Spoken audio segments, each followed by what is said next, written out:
আগের ভিডিওতে তো দেখিয়েছিলাম আমরা কল্যাণী চলে এসেছি। আর কল্যাণীতে এসে কিন্তু আমরা আমাদের পছন্দের একটা দোকান থেকে লুচি খেয়েছিলাম। এখানে কিন্তু আমরা আগেও লুচি খেতাম প্রায়ই। তারপরে আজকে ৪ মাস পরে আবার ইউনিভার্সিটির দেখা। যদিও ভেতরে ঢুকতে পারিনি কারণ দিনটা ছিল শনিবার, তাই ইউনিভার্সিটির ডিপার্টমেন্ট সমস্ত কিছুই বন্ধ।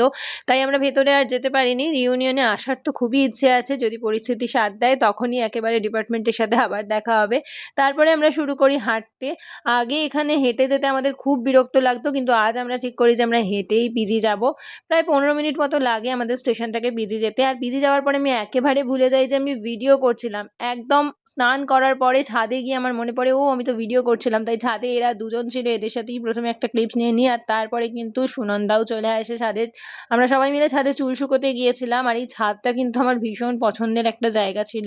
যখনই মন খারাপ হতো, কিছু ভালো লাগতো না, আমি কিন্তু এই ছাদে এসে একা একাই দাঁড়িয়ে থাকতাম। তো চলো বাকিটা দেখাবো নেক্সট ভিডিওতে। ততক্ষণের জন্য টাটা।